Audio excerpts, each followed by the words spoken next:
सच्ची और अच्छी खबर लखनऊ दर्पण न्यूज के सम्मान में और हम भारत के लोग मैदान में।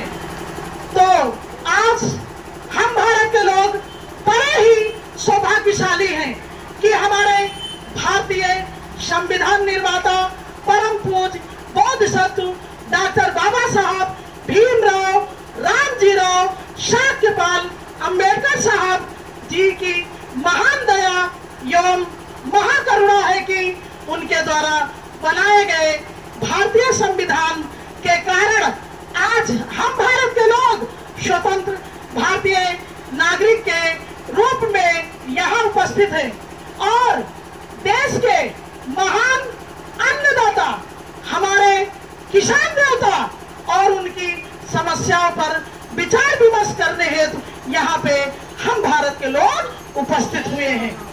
ऐसे में सोचने वाला सबसे बड़ा सवाल यह है कि आज आखिर हम किसके गुलाम हैं और किसके गुलाम थे कि हमें भारतीय संविधान के कारण स्वतंत्र होना पड़ा और आज किसान देवता हमारे अन्नदाता समस्याओं पर सोचने की जरूरत आन पड़ी।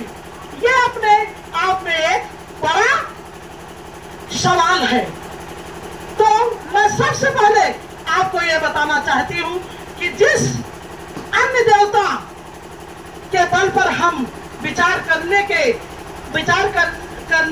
हैं तो पता चलता है कि आज हमारे जिन किसान भाइयों के पास जिस खेत की खसरा और खतौनी है जिसके बल पर आज जो वो खेत के मालिक हैं वही किसान किसी समय उसी खेत पर गुलाम भी थे।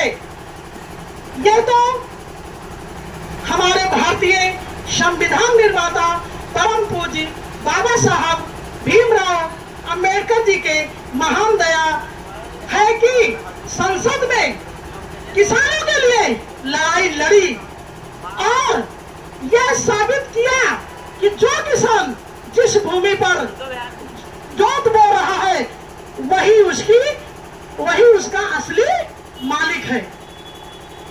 ऐसे में जमींदारी का सवाल ही कहां उठता है। जिस जानलेवा जमींदारी को खत्म कर जिस भूमि का मालिक आज किसान भाइयों को हमारे बाबा साहब ने बनाया तो फिर हमारे देश के वही किसान संविधान निर्माता परम पूज्य बाबा साहब का जन्मदिन मनाने के लिए और गणतंत्र दिवस पर जिस दिन संविधान लागू होकर हम किसान उस भूमि के मालिक बने तो ऐसी स्थिति में हमारे देश के किसान भाई आखिर क्यों संगठित होकर क्यों नहीं इस महान सत्य को दुनिया के सामने रखकर दमदार तरीके से क्यों नहीं अपनी आवाज बुलंद करते हैं। इसी महान तथ्य को संज्ञान में लेकर हमारा किसान भारतीय किसान महासंघ अब आपके सामने है जो आपको आने वाले दिनों में एक भारतीय किसान की स्वतंत्रता और मालिकाना हक का एहसास कराएगा।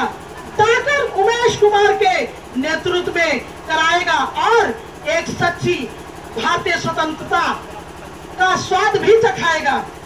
इसलिए हमें इस मुबारक मौके पर माननीय डॉक्टर उमेश कुमार जी का और हमारे महान मंत्री जी माननीय विश्वनाथ जी का और हमारे माननीय पूर्व मंत्री राजा अशोक साहब और माननीय हमारे परमादरणीय बड़े भाई रामचंद्र पटेल जी के महान मार्गदर्शन में अब हम सब लोगों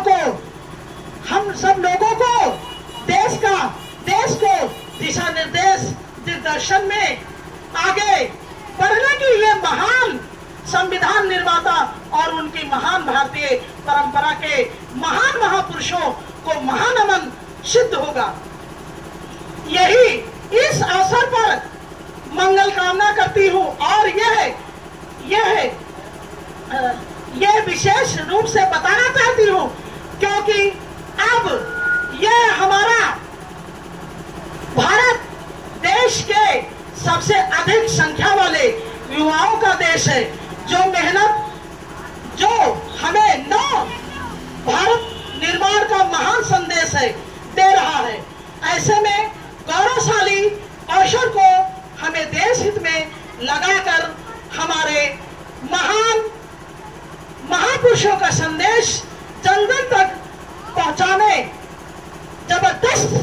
बात है। यही आज हमारा सामूहिक संकल्प होना चाहिए, जो हमारे बाबा साहब के बुद्धमय भारत को स्वप्न में को साकार करेगा और सम्राट अशोक जैसा भारत बनेगा, जैसा वो चाहते थे।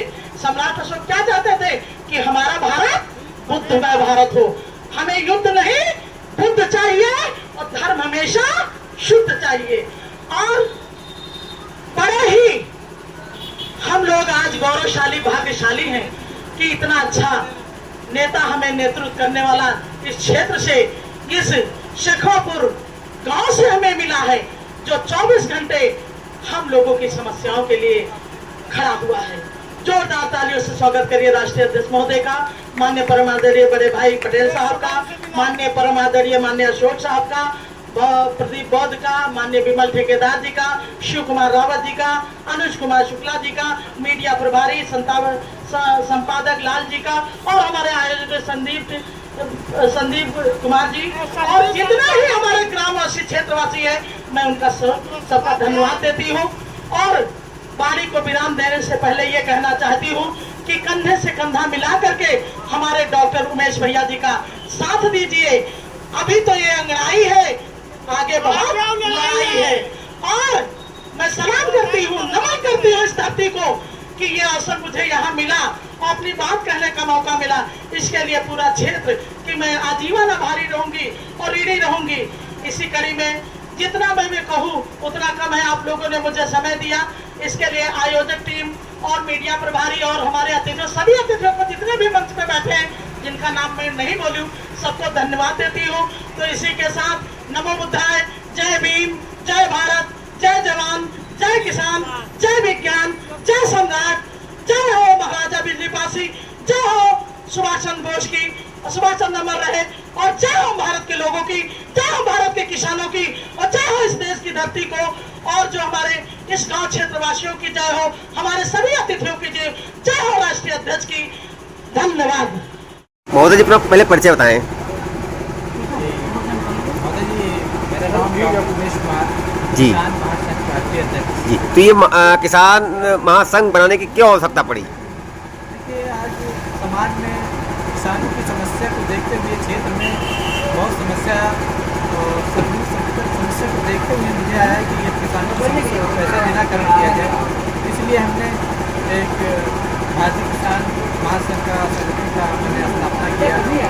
काफी किसान संगठन बने हुए हैं, तो उसमें आप क्यों नहीं लगे? फिर आपने अपना क्यों बनाया? देखिए, पहले तो पूरे भारत में काफ़ी संगठन चल रहे हैं जी लेकिन हमारा इरादा अलग रहा।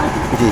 हमारा इरादा तो यही रहा कि हम देश में, पूरे देश की बात करता हूँ, देश की बात, क्षेत्र की बात करता हूँ कि हमारे देश में क्षेत्र में तो ऐसी समस्या है तो कहते सभी लोग हैं, लेकिन पूर्ति करने के लिए कोई नहीं तैयार होता है। जी।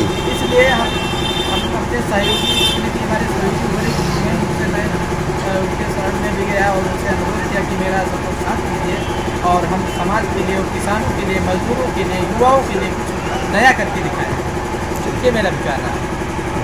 महोदय जी, भारतीय किसान महासंघ के जो है आप जो है मुख्य अतिथि थे, तो इस किसान महासंघ में क्या आपको लगा, क्या अच्छा लगा? देखिए लाल जी, मैं रामचंद्र पटेल और भारतीय किसान मंच, आज ये जो संगठन और संगठन के अध्यक्ष हैं, बहुत बड़ा मुद्दा आपने उठाया है और सवाल किया है। आप देखेंगे कि किसानों 1.5 साल 2-2 साल पार्लियामेंट और दिल्ली में धरना प्रदर्शन कर रहे हैं एमएसपी को लेकर के और तमाम अपनी समस्याओं को लेकर के, लेकिन जितने संगठन हैं वो जो है अलग अलग तरीके से 2 गुटों में, 3 गुटों में बंट करके और उस आंदोलन को ध्वस्त करते हैं। और ध्वस्त करने का कारण यही है कि जो किसानों का हक अधिकार और उनका जो कीमत है, सारी चीज़ें, सारी समस्याएं हैं, वो सॉल्व नहीं हो पा रही। उसका कारण इसलिए है कि जितने संगठन हैं वो सब अलग अलग गुटों में बटे हुए हैं। आज जो ये संगठन बना हुआ है जो अध्यक्ष हम लोगों ने आज इनको जिम्मेदारी दी है और नामित किया है, इसलिए नामित किया है कि ये बड़े पैमाने पे पूरे देश में भ्रमण करके जुझारू व्यक्ति हैं, बुद्धिजीवी हैं, डॉक्टर्स हैं और किसान भी हैं। तो सब कुछ होते हुए जो किसानों का दर्द समझते हैं, उस दर्द को लेकर के पूरे देश में जाएंगे और जो किसानों की समस्याएं हैं उसको दूर करेंगे।